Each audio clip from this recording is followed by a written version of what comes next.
Hello everyone, welcome to this new video. So this video is about the examples, about the concepts that I have taught in the previous video. So this video is all about 5 examples. So it actually illustrates the concept that I actually taught in the previous video. So coming to the first question. So this is a question: if omega is the complex root of 1, so omega is the complex root of 1, this is omega, then cos of, there is a whole term here, that is 1 minus omega into 1 minus omega square plus 2 minus omega into 2 minus omega square plus so on till 10 minus omega into 10 minus omega square, and this whole term is multiplied by pi by 900. So the cos of this whole term is what we need to find out. So first of all, let us simplify this. That's the only way that we can think of. So but before that, we have been given with this condition, that is omega is a complex root of 1. So we shall write that, like, if omega is a complex root of 1, that there are two conditions, that is so I'll just so that is 1 plus omega square is equal to 0. Fine, this is one condition. And second condition is omega cube is equal to 1. Fine. So 1 plus omega square is equal to 0 and omega cube is equal to 1. We shall use this too in simplifying this term.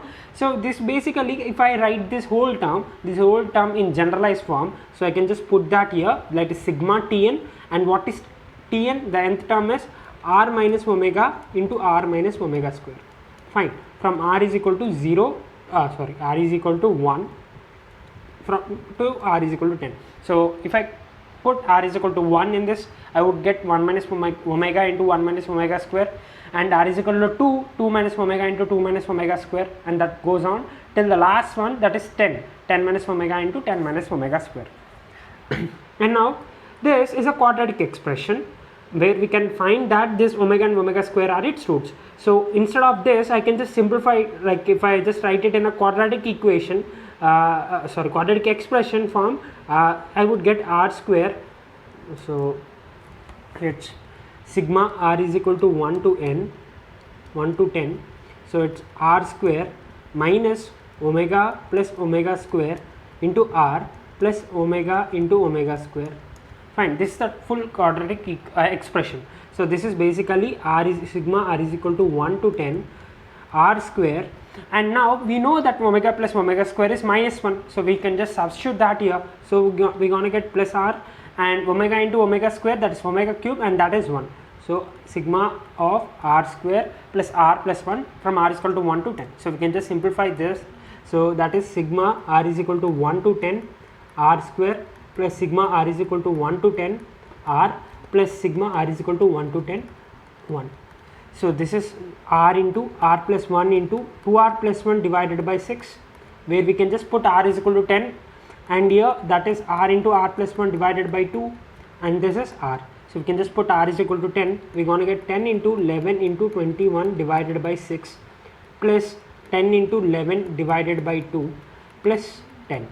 So this 2 3s and 2 5s, 3 7s. So we're going to get 7 11 77 and 77 35s. So we're going to get that to be 385 plus 10 into 11, that is 55 plus 10. So finally we have been ended up with 450. So the total value of this expression is 450. So now cos of 450 into pi by 100, so that is 450 twice, so it comes out to be cos pi by 2, and which is basically it is 0. So the total answer for this value is 0. So the condition that has been given to us, that is omega is a complex root of 1, is what we have used, and we have finally got to the answer. Like, this is a very easy question, to be honest. Like, I'm just I just illustrated the concept, like how can we use the application, the cube roots of unity. There are many more problems in this type of using cube roots of unity. We shall discuss all those very soon. And this is the second question, that is if a, b, c are the cube roots of p less than 0, so we can assume that p to be some cubic polynomial, and that is negative of p. So because there are 3 roots, cube roots of p, even if we don't need to think in that way, we can just keep this x to be some minus p. Fine, x to be some minus p, because it's given that, yeah, it's given that p is less than 0. So I'm assuming my x to be minus p, and this x values are nothing but a, b, c, isn't it? To find the roots of this is what we need to find. So first of all, x power 1 by 3 is minus p whole power 1 by 3. So the roots would be minus p power 1 by 3, and the second one would be minus p power 1 by 3 omega, and third one would be minus p power 1 by 3 omega square. Fine, these are the three values, isn't it? So cube rooting any cubing any of these three, we gonna get the value x is equal to minus p. So these are the cube roots of x is equal to minus p, like these would be a, b and c. So this is here, so this is a, this is b, this is c. So just use the cube root of 1 basically. So minus p power 1 by 3 into cube root of 1 is also, we can just write this here, cube root of 1 by 3. So that's the reason we have got this, like minus p power 1 by 3 into omega, and minus p power 1 by 3 into omega square, because omega square, omega and 1, all these three are cube roots of unity. So that's the reason I've used this. And now these are the values of a, b, c. Now what's the question is, that is x into a plus y into b plus z into c divided by x into b plus y into c plus z into a. This is the value of the expression that we need to find for any values of x, y, z. So we are not given with the values of x, y, z. So whatever value of x, y, z we gonna keep there, like we gonna substitute, we gonna get the same answer. So how do we do that? Like so first of all, let us write the expression that is given to us, that is x into a plus y into b plus z into c divided by x into b, I think it's x into b, yeah, x into b plus y into c plus z into a. So let us substitute those values, that is a is p power 1 by minus p power 1 by 3 plus b is minus p power 1 by 3 into omega plus c is minus p power 1 by 3 into omega square, and divided by x into minus p power 1 by 3 into omega plus y into minus p power 1 by 3 into omega square plus z into minus p power 1 by 3. So these are the values.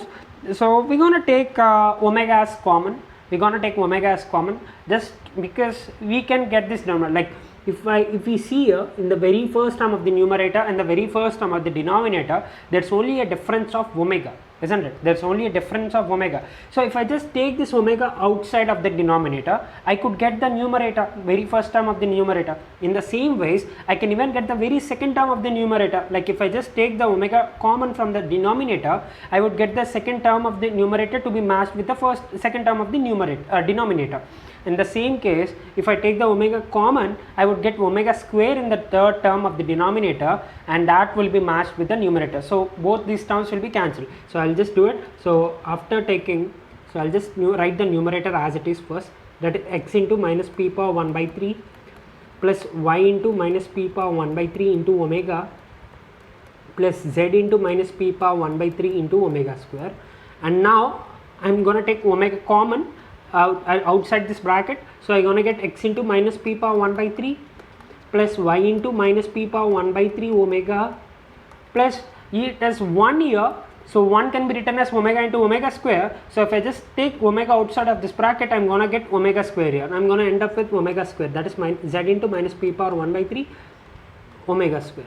So finally the numerator and denominator matches. So all these two terms gets cancelled. So finally we will be remained with 1 by omega, and that is omega cube by omega, because 1 is omega cube, so it is answer is omega square. So finally the answer is omega square. So whatever may be the values of x, y, z, we are going to get the answer to be omega square.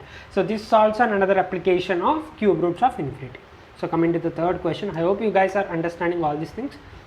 And now this is the third question.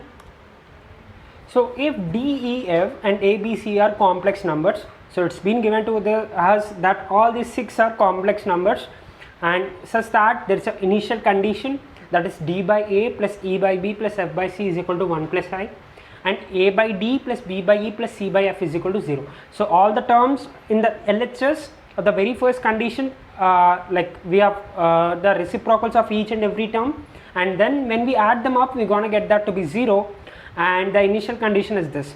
So then the value of d square by a square plus c square by b square plus f square by c square is what we need to find. So the very first condition that's given to us, let us proceed with that. That is d by a plus e by b plus f by c is equal to 1 plus I.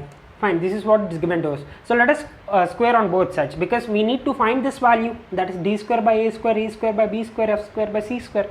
So that can be obtained if I just square on both sides. So I'll just square on both sides, that is d by fine. So d by a plus e by b plus f by c whole square is equal to 1 plus I whole square, and that comes out to be,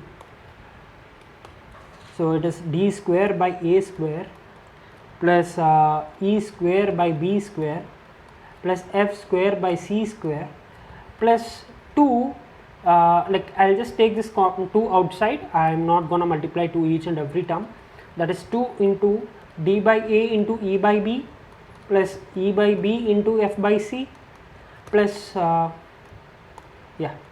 plus d by a into f by c, which is equal to 1 plus I whole square. So 1 plus I whole square, I can just expand that, that is 1 plus I square plus 2 into 1 into I, 2I. And now this is the value that we actually need to require, so I can just assume this to be some x. Fine, I'll just assume this to be x, and this I'll be writing as x plus 2 into, and this term d by a into e by b, I can write this as a by d, this can be written as d by a into e by b into f by c into the very first term, I can write this in this way, that is a by d plus b by e plus c by f, and this 1 plus I square gets cancelled and remaining we have 2I. So how did I write this? Like d by a into e by b into f by c, I have just taken this term common.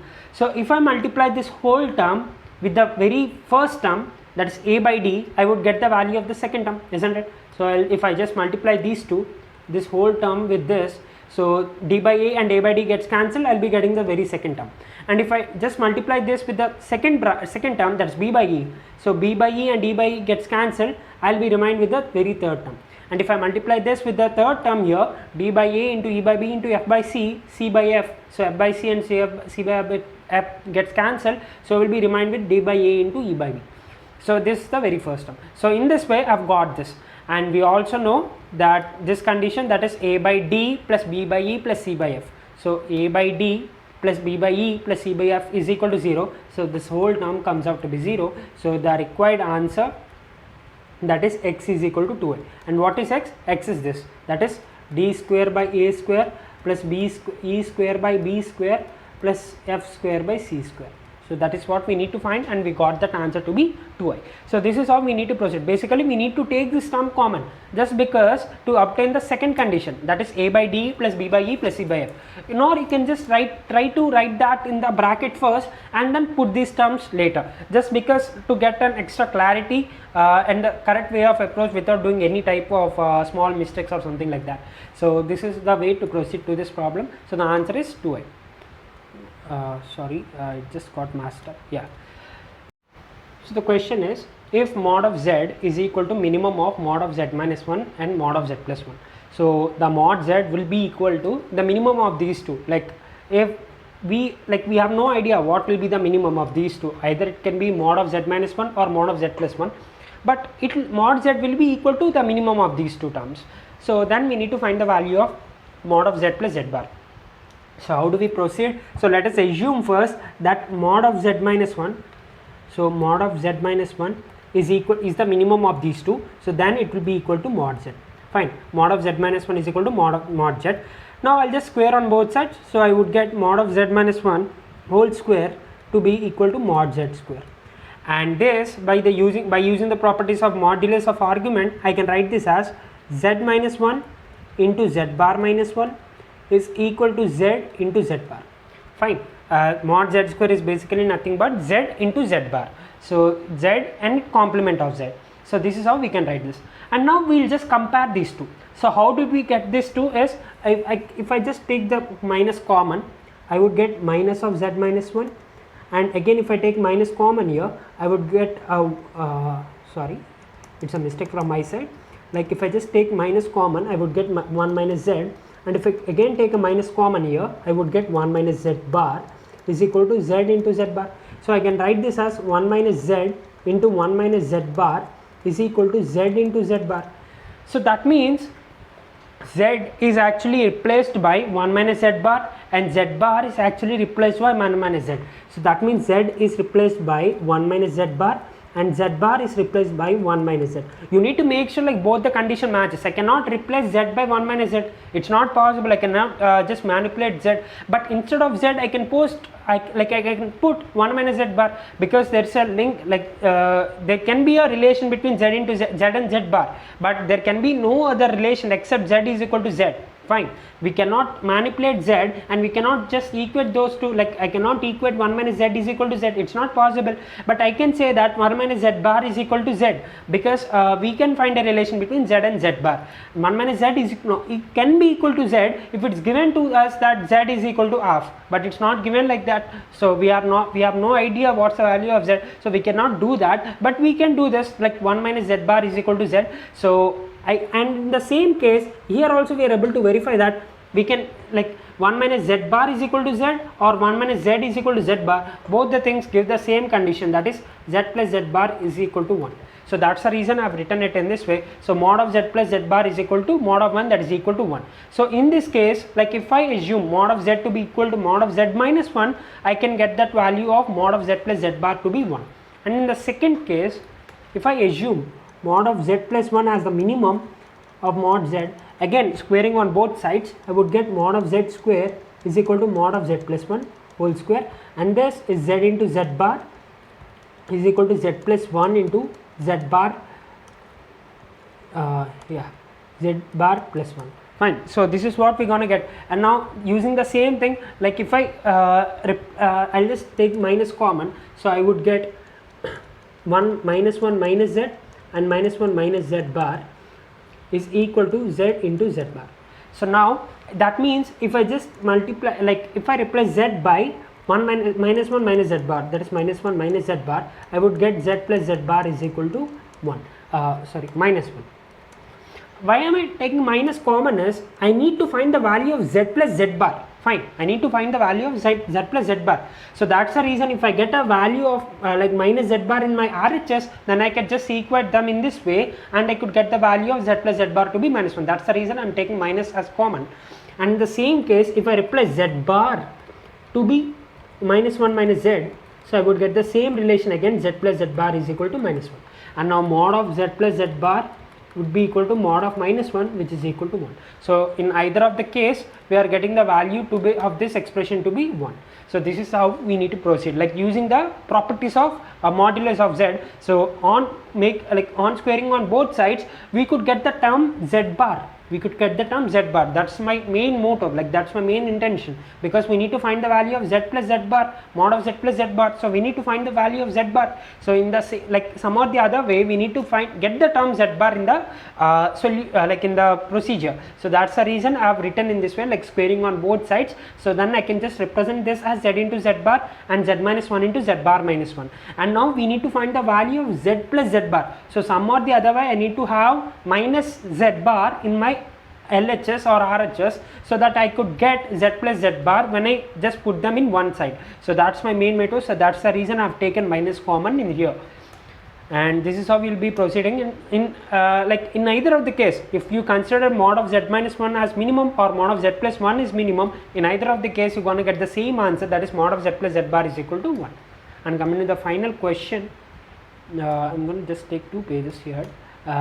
So the question is, if z is equal to half of root 3 minus I, so z is equal to z is equal to root 3 minus I divided by 2. So this is the value of z. and the positive smallest value of positive integer n for which this expression, that is z power 89 plus I power 97 whole power 94 is equal to z power n, is beta.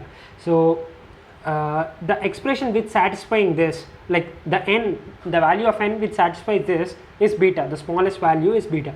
So we need to find the value of beta. That means we need to find the value of n.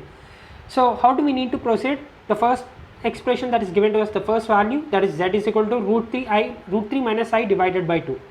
And now we can just correlate this with the values of omega and omega square, because we know the value of omega, that is minus 1 plus root 3 I divided by 2, and omega square to be minus of 1 plus root 3 I divided by 2, isn't it? So these are the two values, like this is omega minus 1 plus root 3 I divided by 2, and this minus 1 minus root 3 I divided by 2, I have just taken minus to be common. So these are the values of omega and omega square. We can just correlate with them because we have root 3 and I here. So some or the other way we can try to find the value of z in the terms of omega square or omega. So what we shall do is, so first of all, z is equal to root 3 minus I divided by 2. So this is what it's given to us. So I'll just take minus common first. So I would get 1. So I would get minus of I minus root 3 divided by 2, and this, if I just take I to be common, I would get 1 plus root 3 divided by 2, isn't it? So this is what we're gonna get.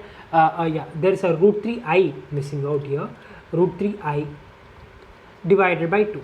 So this is what we're gonna get. And now if I just put this I beside, so I can write this as minus of 1 plus root 3 I divided by 2. And now this is basically omega square, so this is basically I omega square. So the value of z is I omega square. So this is the conclusion we have come to, like z is equal to I omega square. Now z is equal to I omega square is what we have got. So now z power 89, because we need to find the value of z power 89, that would be I into omega square power 89. So that is I power 89 into omega power 2 into 89, that is 178. Yeah, 178. So I power 89 can be written as I power 88 into I, and omega power 178, and because we know 177 is divisible by 3, so I can write this as 1 power omega power 177 into omega. And now I power 88, that is 88 is divisible by 4, so I power 4 is 1, so this total is 1 into I into omega power 177, as omega cube, like 177 is divisible by 3, so omega cube is also 1, so this total term is 1 into omega. So finally we have got the value of z power 89 to be I omega. And coming to the second part, now we'll just add them up, that is z power 89 plus I power 97 whole power 94 is what we need to find. So that is I omega plus I power 97 whole power 94. And again I omega, this I power 97 I can write this I power 96 into I. So I power 96 is divisible by 4, so I power 4 is equal to 1, so I can write this value to be I. So I omega plus I whole power 94. And now if I just write this as I into omega plus 1, because I will just take I to be common, I would get this to be whole power 94. And we know omega plus 1 plus omega square is equal to 0. So instead of omega plus 1, I can just substitute that to be minus omega square. So minus omega square whole power 94. So minus of whole power 94, it's positive. So I would get I omega square whole power 94. So that is I power 94 into omega power 188. And I power 94, again 92 is divisible by 92 is divisible by 4, so I can write this to be I power 92 into I square, and this omega 186 is divisible by 3, so I can write this as 186 into omega square. So this would be I square to be minus 1, and I power 92 is 1, so 1 into minus 1, and omega power 186, it's 1 into omega square. So finally we are remained with minus omega square as this value, that is z power 89, z power 89 plus I power 97 whole power 94 is minus omega square.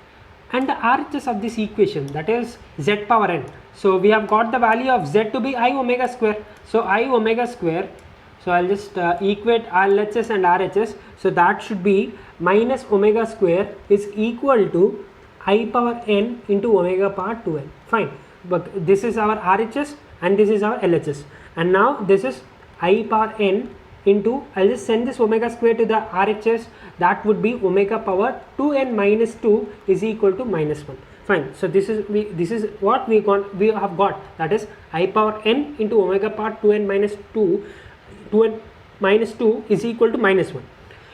And now when will this be possible? Like for what values of n will this possible? So only two types of values can be possible. The very first is 4k plus 2 term, like n can be of 4k plus 2 type, or n can be like in the second case to be the 2n minus 2. 2n minus 2 is divisible by 3, like it's a multiple of 3, or you would say it's a multiple of 3. So if 2n minus 2 is multiple of 3, we could get this whole term to be 1, and n is 4k plus 2, that means I power 4k into I square, and I power 4k is 1 and I square will be minus 1. So n should be of 4k plus 2, like n should be 4k plus 2 form, and also 2n minus 2 should be a multiple of 3, then the whole term will be 1. So finally we will be remaining with minus 1. So this is how we need to think. So we will just substitute this like 4k plus 2 here, that is 2 of 4k plus 2 minus 2, that is 8k plus 4 minus 2, that is plus 2. So 8k plus 2, now this should be a multiple of 3. This should be a multiple of 3. So the very first term, because they have asked us to find the least term, the least possible value of n, so we can just put this k to be, like if I put k is equal to 1, I would get 10, which is not a multiple of 3, and if I put k is equal to 2, I would get 18. So k is equal to 2 will be the very first term, that would be the very I would say the for which the least possible of n we can find. So 8 into 2 plus 2, 18, it is divisible by 3, so k is equal to 2 is accepted. So we shall put k is equal to 2 here, so that comes out to be 4 into 2, 8 plus 2, that is 10. So the least possible value of the whole term like this will be satisfied by n is equal to 10. This is the least value, and this is the value of beta. So this is the value of beta, so beta is equal to 10.